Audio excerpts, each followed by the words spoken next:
Hey guys, this is Chris from ProWrite, and I hope my videos give you a quick glimpse into college life.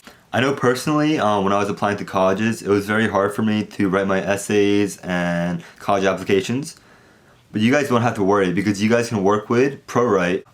ProWrite has successfully helped over 1,000 clients every year get into top colleges, master's programs, PhDs, and more. So if you guys want to learn more, please check it out.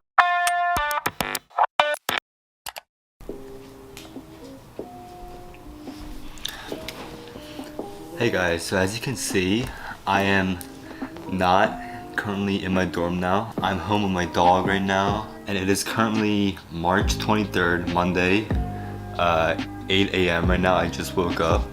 I felt so unproductive these past few days, and I wanted to make some content that would be helpful for people. So coronavirus or COVID-19 is spreading rapidly right now, and as a college student, we may all be thinking that we're young and nothing can hurt us right now. But that's not exactly true, because the new research which I'll be showing right here shows us that even young people like me and you, if we get corona and recover from it, there is a good chance that we will be left with a pretty big reduced lung function. It says that it could be up to 20 to 30% drop in lung function, which is really scary for me. So what can college students like us do to prevent COVID-19? China seems to be treating infections much more effectively now, and that's why the death rates are going down. But just know that this didn't all happen in one day. China had to take drastic, even authoritarian measures to lock down affected areas so that the medical system was not overwhelmed. As you can see, death rates in China have declined over time. However, the US pandemic right now is looking like Italy so far, which is very scary and worrisome for me. As I said earlier, today is March 23rd, so what I say today may or may not be relevant tomorrow, but I feel like you as my audience should still be aware of all these things and stay up to date on COVID-19.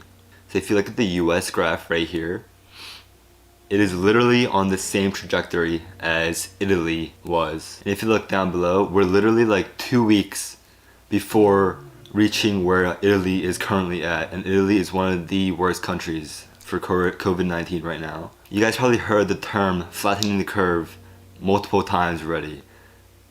This simple graph right here shows us the cases without protective measures and the cases with protective measures, which is a drastic change. This is why canceling events and self-quarantining is so important. While I was back at Cornell, I may not have been able to be the best example for that.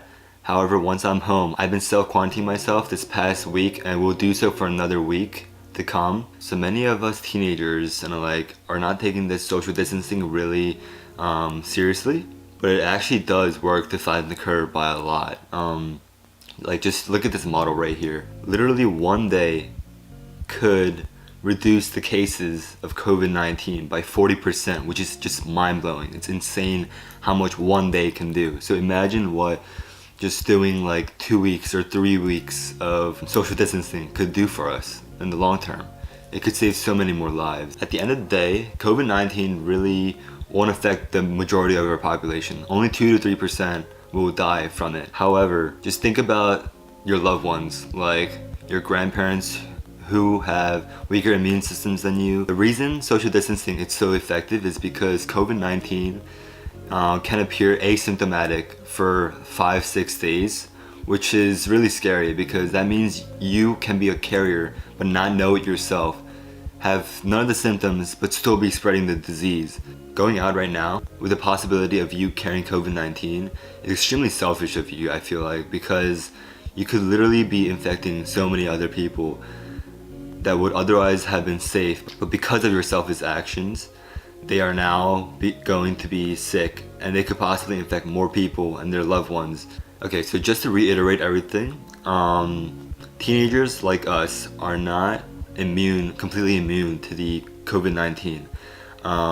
It can do serious lung damage to us, which is very scary as well. Imagine trying to live your life with 20 to 30% of your lung capacity reduced. Before you step outside of your house, just please ask yourself if it is truly necessary to go outside right now.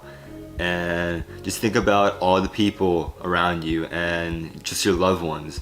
Staying at home may seem like a very little thing, very small thing for you, but it has a tremendous impact on the community around you. Despite what some political leaders right now are calling COVID-19, the Chinese coronavirus, or the Chinese disease, personally, I feel like the location has little to no effect on what we should be doing, more so than helping out the people who are actually dying right now and are in much need of our help. Many people right now are getting COVID-19 in the United States and not from China. So does that give us the right to call Corona the New York virus or anything else? In a time like this, when we should all be coming together, we are yet again, separating each other through our words. And words have such a big impact. And I'm still seeing many instances of Asian Americans being discriminated and even physically harmed in the process just because they're Asian American. And that somehow gives people the right to hurt them. But just know that not every Asian American is associated with the COVID-19, and even more.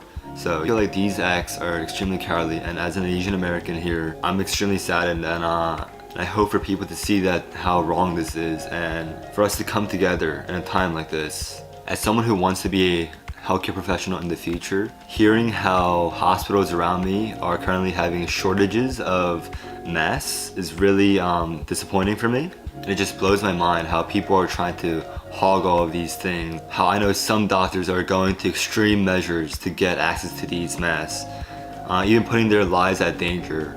So to combat this, and even in a small way, I think I will be working with my CU Knit for Care club at Cornell, where we've been knitting blankets for people who need it, like homeless people.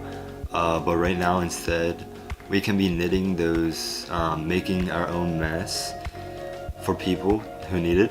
I just want to express my sincere gratitude for all the healthcare professionals around the world doing their best right now to help with this situation with COVID-19. On top of healthcare professionals, thank you to airlines, ride-sharing programs, grocery stores, anyone who's still open right now, helping with the situation. You guys are often taken for granted, but now you're not. You guys are what's keeping us together, and I'm extremely grateful for all of that. And I hope that we can all realize that it is only together that we can get out of this situation. If you guys watched this far into my video, thank you so much, and I appreciate all the support so far. Please subscribe, like, and comment if you would like to, and I'll see you guys in the next one. Peace.